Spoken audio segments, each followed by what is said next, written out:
At what temperature does the human body stop dying? 13.7 degrees Celsius. We know because someone survived it.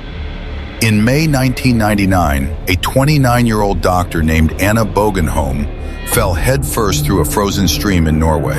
She was trapped under 20 centimeters of ice for 80 minutes. When they pulled her out, she had no pulse, no heartbeat, no breath. Her core temperature, 13.7 degrees Celsius. Every medical textbook said she was beyond saving. She wasn't. What her body did in those 80 minutes and what she did in the seconds before the ice broke is why she is alive today. And it changes everything you think you know about surviving extreme cold. Let's establish what we're dealing with. The human body operates within a window of roughly 2 degrees Celsius. Core temperature, 37.5 degrees Celsius, normal. Drop to 35 degrees Celsius, hypothermia begins. At 32 degrees Celsius, confusion sets in. Shivering stops. The body is starting to lose the fight. At 28 degrees Celsius, heart arrhythmia. Cardiac arrest becomes likely. At 20 degrees Celsius, the body requires only 20% of its normal oxygen to survive. At 13.7 degrees Celsius, Anna Bågenholm's temperature when she arrived at hospital. Every medical textbook said she should have been beyond saving. But there is a principle in emergency medicine that exists because of cases like hers. You are not dead until you are warm and dead. Anna Bågenholm was a doctor. She knew the mountains near Narvik, Norway. She skied there after every shift. On May 20th, 1999, a routine run turned fatal in seconds. She lost control on an icy slope, slid into a narrow gully, and crashed headfirst through the ice of a frozen stream. Her skis caught above the surface, her body trapped below. Her two friends, both also doctors, grabbed her legs. They pulled. The ice wouldn't break. They called emergency services, and then they waited. Above the ice, they could hear her, scratching, fighting. Here is the thing that no one tells you about what was happening inside her body. The cold that should have killed her was the only reason her brain survived. Most people believe that when your heart stops, the brain dies in minutes. At normal body temperature, that's true. The brain survives roughly 4 to 6 minutes without oxygen before irreversible damage sets in. But cold changes the equation. At 20 degrees Celsius core temperature, the brain requires only 20% of its normal oxygen. At 13.7 degrees Celsius, Bågenholm's temperature, metabolism had slowed so dramatically that her cells were essentially in suspended animation. Every chemical reaction in her body had slowed to almost nothing. Her cells were not dying, they were waiting. The cold that drove her temperature to 13.7 degrees Celsius was simultaneously the thing preserving her brain until the hospital could restart her heart. The enemy was also the shield. And when they finally broke through the ice, what they found was not what any of them expected. She was pulled out limp, ashen, no pulse. CPR began immediately on the mountainside. A helicopter was already airborne, redirected mid-flight from another emergency. When the helicopter landed at the University Hospital of North Norway in Tromsø, Dr. Mads Gilbert was waiting on the helipad.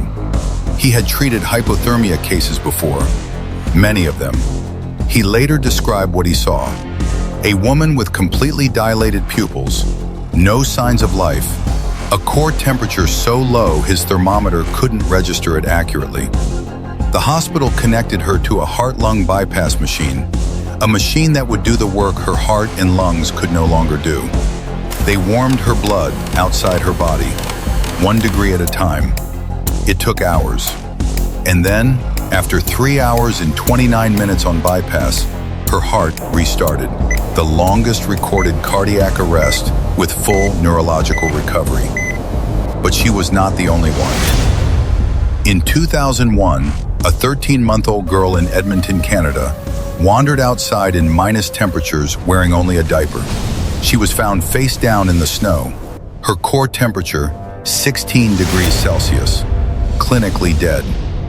Doctors at the University of Alberta connected her to the same kind of bypass machine, warmed her blood outside her body, degree by degree.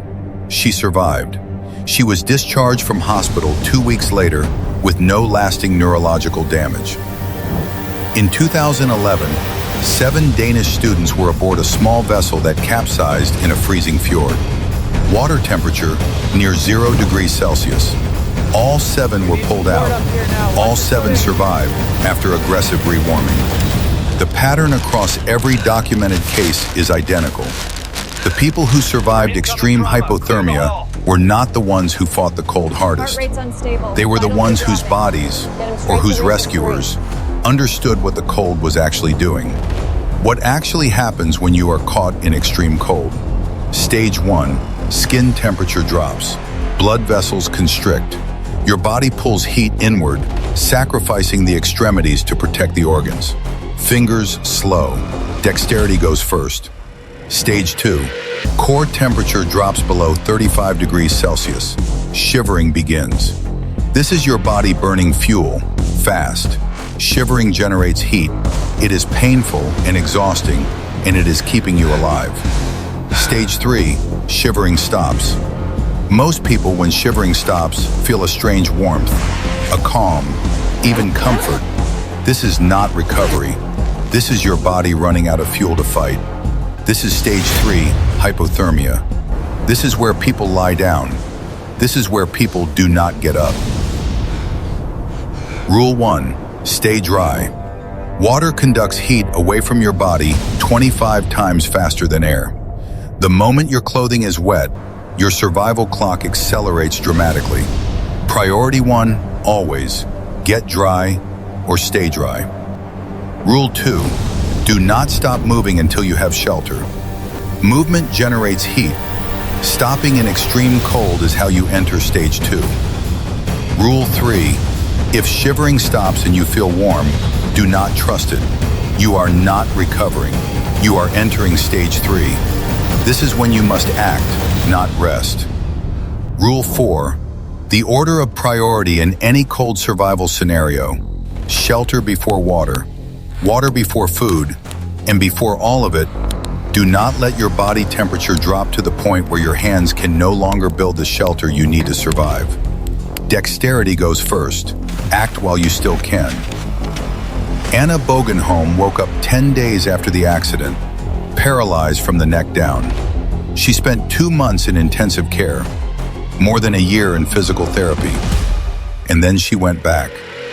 She returned to the same hospital in Tromsø that saved her life. She retrained. She became a radiologist. Today she walks those same corridors in a white coat, past the cardiac unit, past the bypass machines that brought her back.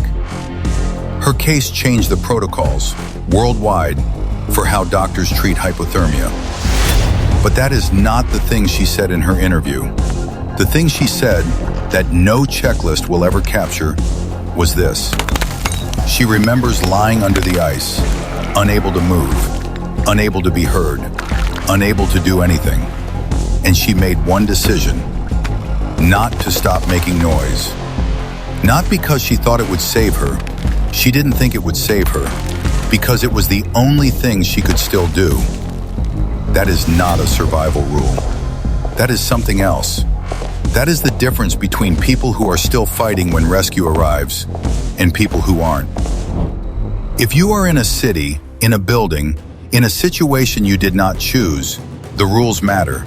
The biology matters. But the one thing underneath all of it is the decision to keep making noise even when you don't believe it will work. What's yours?